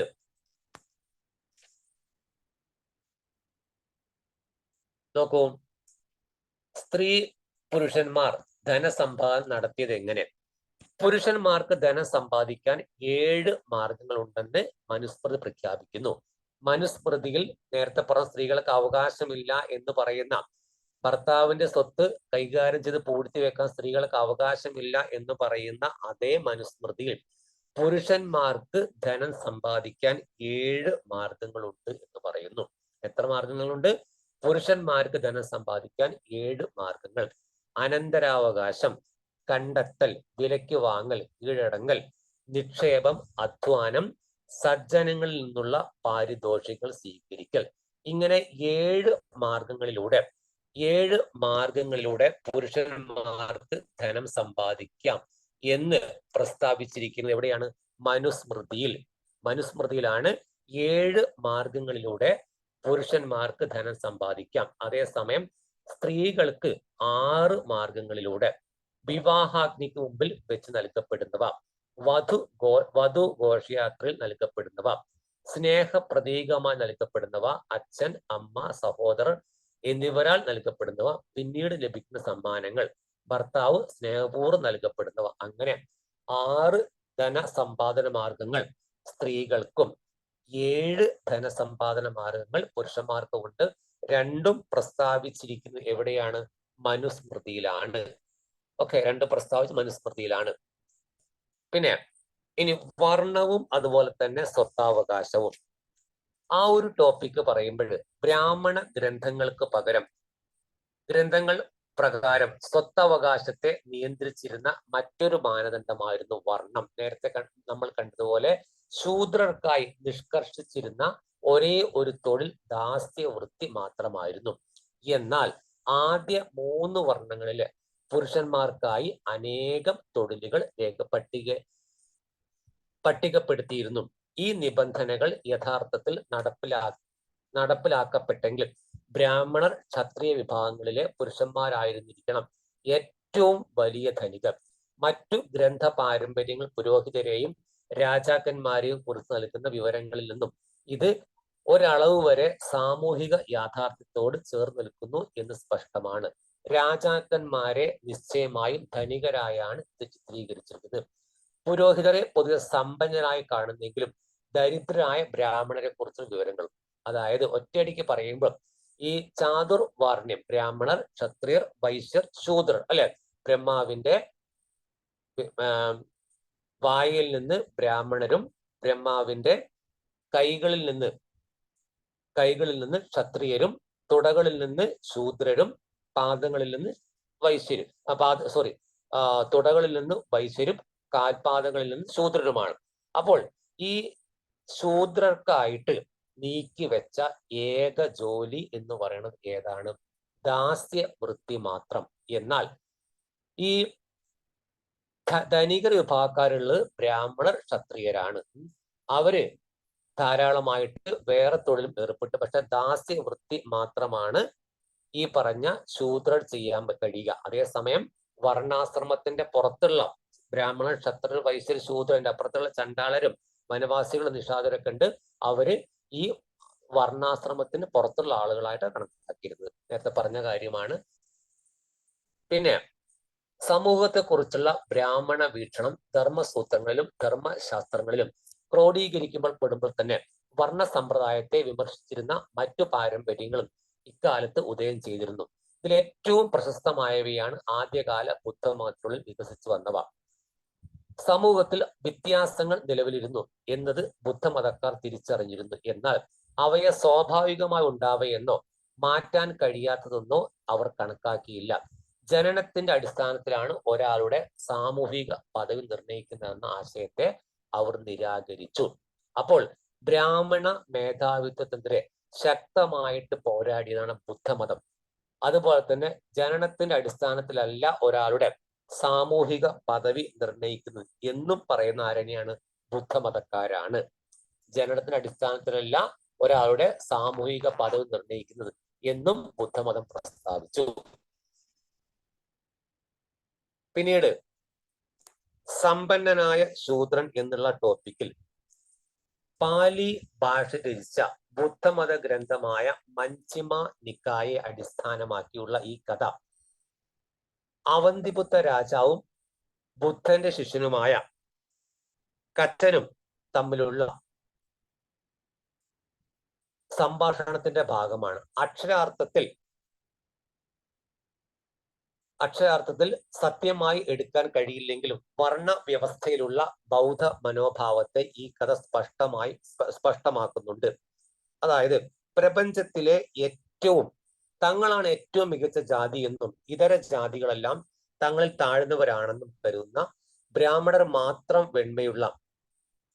വെണ്മയുള്ള ജാതിയാണെന്നും ഇതര ജാതിക്കാരൊക്കെ ഇരുണ്ടവരാണെന്നും കരുതുന്ന ബ്രാഹ്മണർ മാത്രം ശുദ്ധരാണെന്നും അബ്രാഹ്മണർ അങ്ങനെയല്ലെന്നും കരുതുന്ന ബ്രാഹ്മണർ ബ്രഹ്മന്റെ മക്കളായി അദ്ദേഹത്തിന്റെ മുഖത്തും ജനിച്ച ബ്രഹ്മനായി രൂപപ്പെടുത്തപ്പെട്ട ബ്രഹ്മാവിന്റെ പിന്മുറക്കാരാണ് തങ്ങളെന്നും കരുതുന്ന ബ്രഹ്മനെ കുറിച്ച് താങ്കൾ എന്താണ് ചിന്തിക്കുന്നത്? കച്ചനോട് അവന്തി പൂജ ചോദിച്ചു. കച്ചൻ ഇങ്ങനെ മറുപടി നൽകി, ഒരു ശൂദ്രൻ സമ്പന്നനാണെങ്കിൽ തന്നെ മറ്റൊരു ശൂദ്രനോ അല്ലെങ്കിൽ ക്ഷത്രിയനോ ഒരു ബ്രാഹ്മണനോ വൈശ്യനോ അവനോട് ആദരവോടെ സംസാരിക്കുവോ? അവന്തിപുത്രന്റെ മറുപടി ഇങ്ങനെയായിരുന്നു: ഒരു ശൂദ്രന് സമ്പത്തോ ധാന്യമോ സ്വർണമോ വെള്ളിയോ ഉണ്ടായിരുന്നെങ്കിൽ അവന് തന്നേക്കാൾ നേരത്തെ ഉണരാനും തന്നേക്കാൾ വൈകി വിശ്രമിക്കാൻ പോകാനും തന്റെ ഉത്തരവുകൾ നടപ്പാക്കാനും തന്നോട് ആദരപൂർവ്വം സംസാരിക്കാനും അനുസരണയുള്ള സേവകനായി മറ്റൊരു ശൂദ്രനെ ലഭിക്കുമായിരുന്നു. അയാൾക്ക് വേണമെങ്കിൽ ഒരു ക്ഷത്രിയനെയോ ബ്രാഹ്മണനെയോ വൈശ്യനെയോ തന്നെ തന്റെ അനുസരണയുള്ള സേവകനായി ലഭിക്കുമായിരുന്നല്ലോ. അപ്പോൾ കജൻ ചോദിച്ചു, അങ്ങനെയെങ്കിൽ ഈ 4 വർണ്ണങ്ങളും ശരിക്കും ഒന്നല്ലേ? ഈ അർത്ഥത്തിൽ വർണ്ണങ്ങൾ തമ്മിൽ വ്യത്യാസങ്ങളില്ല. വർണ്ണങ്ങൾ തമ്മിൽ യാതൊരു വ്യത്യാസവുമില്ല എന്ന് വിവരിച്ച ബുദ്ധമത ഗ്രന്ഥം ഏത്? മഞ്ജിമ നിക്കായ. വർണ്ണങ്ങൾ തമ്മിൽ യാതൊരു വ്യത്യാസവുമില്ല എന്ന് വിവരിച്ച ബുദ്ധമത ഗ്രന്ഥം ഏത്? മഞ്ജിമ നിക്കായ. മഞ്ജിമ നിക്കായ ഏത് ഭാഷയിൽ എഴുതപ്പെട്ടു? പാലി ഭാഷയിൽ. അതിലെ കഥാപാത്രങ്ങൾ അവന്തപുത്ര രാജാവ് മകനായ കച്ചന. അതായത് സമ്പത്താണ് വർണ്ണ വ്യത്യാസത്തെക്കാൾ സമ്പത്താണ് സാമൂഹ്യ വ്യവസ്ഥ അടിസ്ഥാനം. വർണ്ണ വ്യവസ്ഥയെല്ലാം സമ്പത്താണ് സാമൂഹ്യ പദവിയുടെ അടിസ്ഥാനം എന്ന് വ്യക്തമായിട്ട് വർണ്ണിച്ച ഒരു ഗ്രന്ഥമാണ് പാലി ഭാഷയിൽ രചിച്ച ബുദ്ധമത ഗ്രന്ഥമായ മഞ്ജിമ നിക്കായെ. ഏത് ഭാഷയിൽ? പാലി ഭാഷയിൽ. ഓക്കെ. പിന്നെ ഇതിനോട് ചേർത്ത് പറയേണ്ട, അതായത് സാമൂഹിക വ്യത്യാസങ്ങൾ എന്ന് പറയുന്നത് സാമൂഹിക പദവിയുടെ ഏറ്റവും വലിയ അടിസ്ഥാനം അത് ഒരിക്കലും വർണ്ണ വ്യവസ്ഥയല്ല, മറിച്ച് സമ്പത്താണ് എന്ന് പറഞ്ഞിരിക്കുന്നു.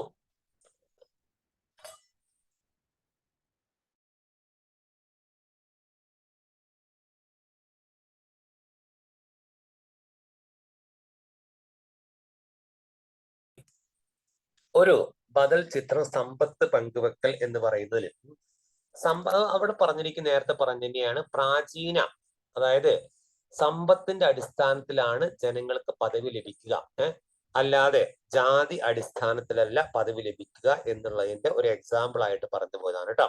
അപ്പോൾ അതിലൊക്കെ കാരണമായ ഗ്രന്ഥമാണ് ഏത്?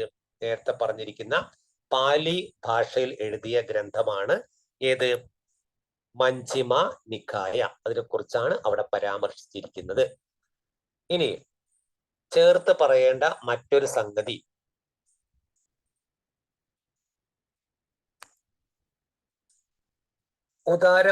തമിഴ് തമിഴ് സംഘ സാഹിത്യത്തിലെ കവിതാ സമാഹാരങ്ങളിലൊന്നായ പുറനാനൂറിൽ ഒരു കഥാനായകൻ തൻ്റെ രക്ഷാധികാരിയെ കുറിച്ച് ഇതര കവികളോട് വിവരിക്കുകയാണ്. അനുദിനം അന്യർക്കായി ദൂർത്തടിക്കാനുള്ള സ്വത്തൊന്നും അദ്ദേഹത്തിനില്ല. താൻ നിസ്വനാണെന്ന് പറഞ്ഞ് അവരെ നിരസിക്കാനുള്ള അല്പത്വവും അദ്ദേഹത്തിനില്ല. ഇരന്തൈ ഒരു വസിക്കുന്ന അദ്ദേഹം മഹാമനസ്കനാണ്. അദ്ദേഹം കഥാനായകരുടെ വിശപ്പിന്റെ ശത്രുവാണ്. ഇവിടെ നമ്മൾക്ക് അറിയേണ്ട സംഗതി, വിശപ്പ് അഥവാ സമ്പത്തിന്റെ അടിസ്ഥാനത്തിലാണ് സാമൂഹിക പദവി നിർണയിക്കുന്നത്. അങ്ങനെ തോന്നാലുണ്ടാക്കിയ ഗ്രന്ഥമാണ് പാലി ഭാഷയിൽ എഴുതിയ മഞ്ജിമേ നിക്കായ എന്ന ഗ്രന്ഥം. അതിനെ കുറിച്ചാണ് പരാമർശിച്ചിരിക്കുന്നത്. ഇനി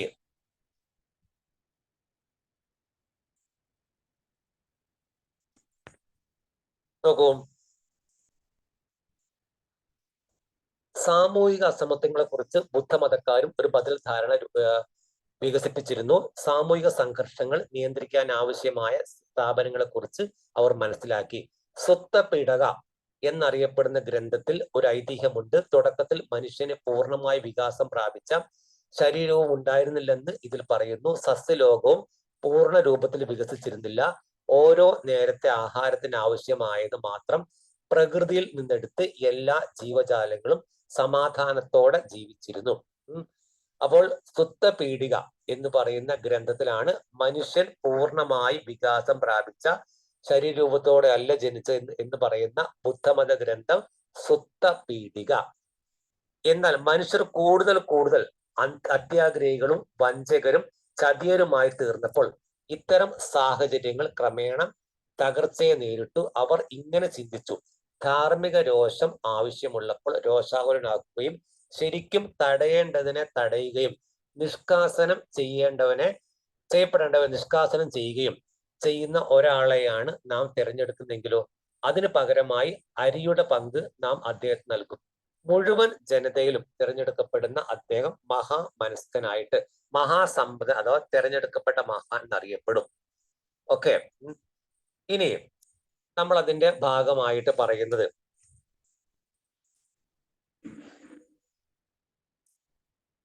ഗ്രന്ഥങ്ങളെ വിശകലനം ചെയ്യുമ്പോൾ ചരിത്രകാരന്മാർ നിരവധി ഘടകങ്ങൾ പരിഗണിക്കാറുണ്ട് എന്ന് ഈ പാഠപുസ്തകം മനസ്സിലാക്കാൻ പറ്റും. സാധാരണക്കാർ മിക്കവാറും ഉപയോഗിച്ചിരുന്ന ഭാഷകൾ പ്രാകൃത്, പാലി, തമിഴ് എന്നിവയിലാണോ അതോ പുരോഹിതന്മാരുടെയും കുലീനരുടെ ഭാഷയായ സംസ്കൃതത്തിലാണോ ഈ ഗ്രന്ഥങ്ങൾ എഴുതപ്പെട്ടത്? സാധാരണക്കാരുടെ ഭാഷ, ആ കാലഘട്ടത്തില് സാധാരണക്കാരുടെ ഭാഷ എന്ന് പറയുന്നത് പ്രാകൃത്, പാലി അല്ലെങ്കിൽ തമിഴ്.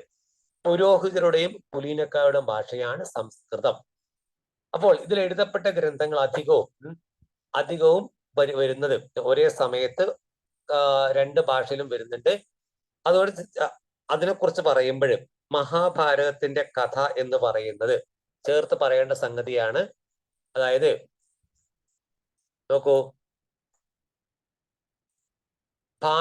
മഹാഭാരതത്തിന്റെ ഭാഷയെ കുറിച്ച് പറയുമ്പോൾ ആദ്യം ഇത്രയും നേരത്തെ പറഞ്ഞു, പ്രാകൃത് അതുപോലെ തന്നെ പാലി, തമിഴൊക്കെയാണ് സാധാരണക്കാരുടെ ഭാഷ. പ്രാകൃത്, പാലി, തമിഴ്. അതേസമയം കുലീനരുടെയും ബ്രാഹ്മണരുടെയും ഭാഷയാണ് സംസ്കൃതം. അപ്പൊ ഇനി മഹാഭാരതത്തിന്റെ ഭാഷ പരിശോധിച്ചാൽ മഹാഭാരതത്തിന്റെ സംസ്കൃതത്തിലുള്ള പതിപ്പാണ് നമ്മൾ പരിഗണിച്ചിരിക്കുന്നത്. മറ്റു ഭാഷകളിലും പതിപ്പുണ്ടെങ്കിലും എന്തായാലും വേദങ്ങളിലെയും അധ്യായം 2 ചർച്ച ചെയ്ത പ്രശസ്തികളിലെയും ഭാഷയെ അപേക്ഷിച്ച് മഹാഭാരതത്തിൽ ഉപയോഗിച്ച സംസ്കൃതം വളരെ ലളിതമാണ്. മഹാഭാരതം കൂടുതൽ പേരിലേക്ക് എത്താനുള്ള പ്രധാനപ്പെട്ട കാരണം മഹാഭാരതത്തിലെ ഭാഷ വളരെ ലളിതമാണ്. മഹാഭാരതത്തിലെ ഭാഷ ഏതാണ്? സംസ്കൃതമാണ്. പിന്നെ ഇപ്പോഴുള്ള മഹാഭാരത ഗ്രന്ഥത്തിന്റെ ഉള്ളടക്കത്തെ ചരിത്രകാരൻ സാധാരണയായിട്ട് 2 വിശാല ഭാഗങ്ങളായി തിരിച്ചിരിക്കുന്നു. മഹാഭാരതത്തിന്റെ 2 വിശാലമായ ഭാഗങ്ങൾ. ഓക്കെ, അതായത് ഒന്ന് ആഖ്യാനം, കഥകളുള്ള ഭാഗം ആഖ്യാനം. സാമൂഹിക നിയമങ്ങളെ കുറിച്ചുള്ള നിർദ്ദേശം അടങ്ങിയത് അനുശാസകങ്ങൾ. മഹാഭാരതത്തിന്റെ 2 ഭാഗങ്ങൾ, ഒന്ന് ആഖ്യാനം, 2 അനുശാസകങ്ങൾ. സാമൂഹിക നിയമങ്ങൾ അടങ്ങിയ ഭാഗമാണ് അനുശാസനങ്ങൾ.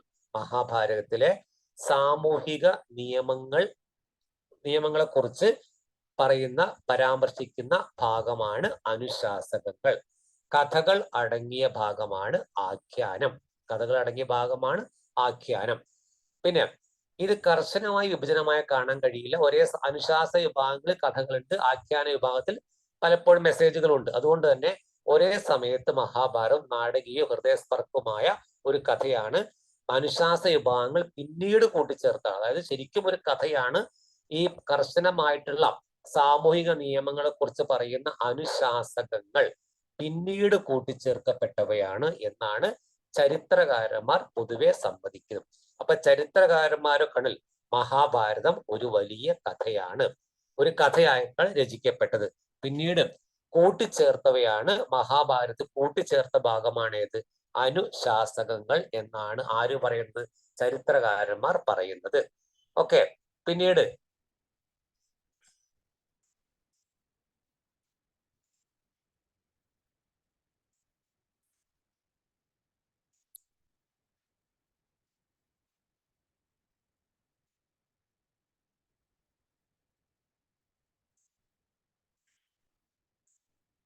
പിന്നെ യുദ്ധക്കളത്തെ വെച്ചുകൊണ്ട് എല്ലാവർക്കും അറിയാം മഹാഭാരതത്തിലെ പ്രധാനപ്പെട്ട ഭാഗത്തിന് പ്രത്യേക ഭാഗമായിട്ടും കണക്കാക്കുന്നുണ്ട്. ശ്രീകൃഷ്ണൻ അർജുനന് നൽകുന്ന സാരോപദേശമാണ് ഏത്? ഭഗവത്ഗീത. അറിയായിരിക്കുമല്ലോ. ഇനി നോക്കൂ, രസകരമായ ഒരു കാര്യം, ആദിമ സംസ്കൃത പാരമ്പര്യങ്ങൾക്കുള്ളിൽ ഈ ഗ്രന്ഥം ഇതിഹാസം എന്ന പേരിൽ അറിയപ്പെടുന്നു. അതായത് ഈ ആദിമ സംസ്കൃത പാരമ്പര്യപ്പെട്ട ഗ്രന്ഥമായ മഹാഭാരത, ഈ ഗ്രന്ഥം ലോകത്തിലെ ഏറ്റവും വലിയ ഇതിഹാസം എന്നറിയപ്പെടുന്നു. അത് ഇപ്രകാരമായിരുന്നു എന്നാണ് ആ വാക്കിന്റെ വ്യാഖ്യാർത്ഥം. ഇതിഹാസം എന്ന വാക്കിന്റെ വാച്യാർത്ഥം എന്ത്? വാചക അർത്ഥം അത് ഇപ്രകാരമായിരുന്നു. അതിനെ ചരിത്രം എന്ന് പൊതുവെ തർജ്ജമ ചെയ്യാറുണ്ട്. ഈ ഇതിഹാസത്തിൽ ഓർമ്മിക്കപ്പെടുന്ന യുദ്ധം യഥാർത്ഥത്തിൽ ഉണ്ടായിട്ടുണ്ടോ? ബന്ധുജനങ്ങൾ തമ്മിലുള്ള യഥാർത്ഥ സംഘർഷത്തിന്റെ ഓർമ്മകൾ ഈ വിവരണങ്ങളിൽ നിലനിൽക്കുന്നതായി ചില ചരിത്രകാരർ അഭിപ്രായപ്പെടുന്നു. യുദ്ധത്തെ ദൃഢീകരിക്കുന്ന മറ്റൊരു തെളിവുമില്ല. സംഘർഷമുണ്ട്, ബന്ധുക്കൾ പരസ്പരം സംഘർഷമുണ്ട്, എന്നാൽ അത്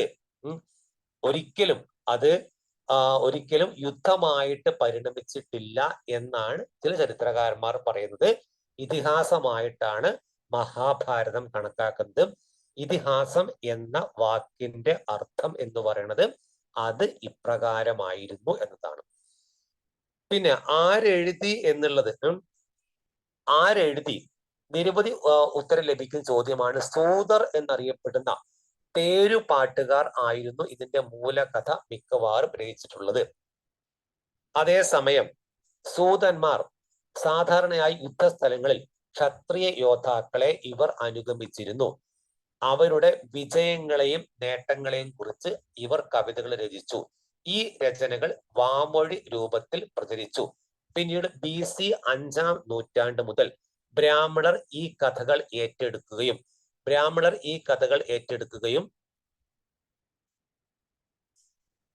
തുടക്കം കുറിക്കുകയും ചെയ്തു. ഈ കാലഘട്ടത്തിലാണ് മുഖ്യരുടെ നിയന്ത്രണത്തിലുണ്ടായിരുന്ന കുരു, പാഞ്ചാലം തുടങ്ങിയ പ്രദേശങ്ങൾ രാജ്യങ്ങളായി തീർന്നത്. ഇതിഹാസ കഥ ഇവരെ ചുറ്റിപ്പറ്റിയുള്ളതാണ്. പുതുതായി വന്ന രാജാക്കന്മാർ അവരുടെ ഇതിഹാസം കൂടുതൽ ക്രമീകൃതമായി രേഖപ്പെടുത്തുകയും സംരക്ഷിക്കുകയും ചെയ്യുവാൻ ആഗ്രഹിച്ചിട്ടുണ്ടോ?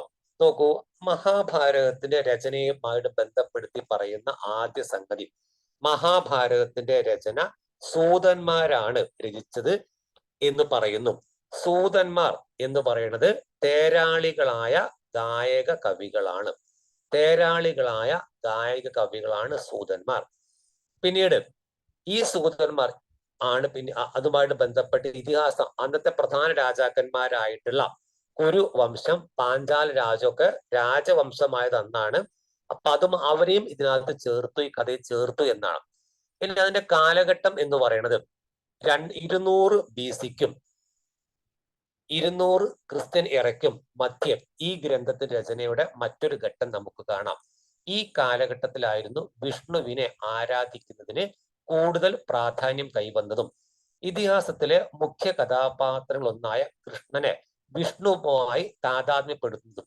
തുടർന്ന് 200 BC-ക്കും 400 CE-ക്കും 400 ക്രിസ്ത്യൻ ഇറക്കും മധ്യയാണ് സംസ്കൃതത്തിലുള്ള മനുസ്മൃതിക്ക് സമാനമായ ബൃഹത്തായ അനുശാസക വിഭാഗങ്ങൾ കൂട്ടിച്ചേർക്കപ്പെട്ടത്. ഈ കൂട്ടിച്ചേർക്കലോടെ 10,000 ശ്ലോകങ്ങൾക്ക് താഴെ ഉണ്ടായിരുന്ന മഹാഭാരതം 1,00,000 ശ്ലോകങ്ങളിലേക്ക് വളർന്നു. വ്യാസ മഹർഷിയാണ് പരമ്പരാഗതമായി ഈ ബൃഹത് ഗ്രന്ഥത്തിന്റെ കർത്താവായിട്ട് കണക്കാക്കുന്നത്. അപ്പോൾ മഹാഭാരത യഥാർത്ഥ രചന ആരംഭിച്ചത് എന്ന് BC 5-ാം നൂറ്റാണ്ടിൽ. അതിന് മുൻകൈയെടുത്തത് ബ്രാഹ്മണർ. അതുപോലെ തന്നെ പ്രധാനമായിട്ട് 2 വംശം, കുരുവംശം, പാഞ്ചാല വംശം. മഹാഭാരത പരാമർശിച്ച പ്രധാന വംശങ്ങൾ കുരുവംശം, പാഞ്ചാല വംശം. അതുപോലെ തന്നെ ഈ മഹാഭാരതത്തിലെ ആകെ ശ്ലോകങ്ങൾ 1,00,000 ശ്ലോകങ്ങൾ. മഹാഭാരത ആകെത്ര പർവ്വങ്ങൾ എന്ന് പറയുന്നത് നേരത്തെ പറഞ്ഞാണ് 18 പർവ്വങ്ങളാണ്. അതായത് കൂട്ടിച്ചേർക്കപ്പെട്ട 10,000 ശ്ലോകങ്ങൾ. അതിന് പുറമെ മഹാഭാരതം 1,00,000 ശ്ലോകമായിട്ട് വളർന്നു. ആകെയുള്ള ശ്ലോകങ്ങൾ മഹാഭാരതത്തിലാകെ 1,00,000 ശ്ലോകങ്ങൾ ഉണ്ട് എന്നാണ് കണക്കാക്കുന്നത്. പരമ്പരാഗതമായിട്ട് മഹാഭാരതത്തിന്റെ കർത്താവ് ആരാണ്? അത് വ്യാസ മഹർഷിയാണ് എന്നാണ് വിശ്വാസം. പരമ്പരാഗതമായിട്ട് മഹാഭാരതത്തിന്റെ കർത്താവായി കണക്കാക്കിയത് ആരെയാണ്? വ്യാസ മഹർഷിയാണ്. ഓക്കെ. പിന്നെ സമന്വയത്തിന് വേണ്ടിയുള്ള അന്വേഷണങ്ങൾ എന്ന് പറയുന്ന അടുത്ത പോയിന്റിൽ നമുക്ക് പറയാനുള്ളത് മറ്റേത് പ്രധാന ഇതിഹാസത്തെയും പോലെ യുദ്ധം, വനപ്രദേശങ്ങൾ, രാജകൊട്ടാരങ്ങൾ, അധിവാസ കേന്ദ്രങ്ങൾ എന്നിവയെ കുറിച്ചുള്ള വ്യക്തമായ വിവരണങ്ങളാണ് മഹാഭാരതത്തിൽ ഉൾക്കൊള്ളിച്ചത്. 1951-52 പുരാവസ്തു ഗവേഷകനായ ബിബിലാൽ മീററ്റിലെ ഹസ്തിനപുര ഗ്രാമത്തിൽ പര്യവേഷണ പ്രവർത്തനങ്ങൾ നടത്തി. ഇതിഹാസത്തിലെ ഹസ്തിനപുരമായിരുന്നു ഇത്. പേരുകളിലുള്ള സാമ്യം യാദൃച്ഛികമാകാമെങ്കിലും കുരു രാജവംശം സ്ഥിതി ചെയ്യുന്ന ഉപരിഗംഗ ദുവാബ് പ്രദേശത്താണ് സ്ഥിതി ചെയ്യുന്നത് എന്നതിനാൽ ഇത് ഗ്രന്ഥത്തിൽ വിവരിക്കുന്ന കുരുക്കളുടെ തലസ്ഥാനമായിരിക്കാൻ സാധ്യതയുണ്ട്. അപ്പോ ഹസ്തിനപുര സ്ഥിതി ചെയ്യുന്ന സംസ്ഥാനം ഉത്തർപ്രദേശാണ്. 5 അധിവാസ സ്ഥലങ്ങളെ കുറിച്ച് തെളിവുകൾ ലാൽ കണ്ടെത്തി. ഇതിൽ 2ഉം 3ഉം നമുക്ക് താല്പര്യജനകങ്ങളാണ്. 2ാം ഘട്ടത്തിലെ വീടുകളെ കുറിച്ചുള്ള ലാൽ രേഖപ്പെടുത്തിയത് ഇങ്ങനെ. ഈ എത്രത്തോളം ചരിത്ര ആഖ്യായികതാണ്. അപ്പോൾ ഇതില് മഹാഭാരതത്തിന്റെ സ്ഥലത്തെ കുറിച്ച് ഉത്ഖനനം നടത്തിയ ചരിത്രകാരന്റെ പേര് എന്ത്? BB ലാൽ. BB ലാൽ. ഹസ്തിനപുരം എന്ന ഗ്രാമം സ്ഥിതി ചെയ്യുന്ന സംസ്ഥാനം ഉത്തർപ്രദേശ്.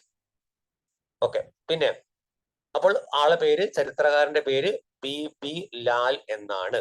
BB ലാൽ. പിന്നീട് ചേർത്ത് പറയേണ്ട സംഗതി, ഹസ്തിനപുരം മഹാഭാരതത്തിലെ ആദ്യ പർവ്വത ഹസ്തിനപുരത്തെ കുറിച്ച് പറയുന്നു. മേഘാലങ്കൃതമായ എന്നാണ് നമുക്ക് അറിയേണ്ട സംഗതി. ഹസ്തിനപുരം ഉൾപ്പെടുന്ന സംസ്ഥാനം ഏത്? അത്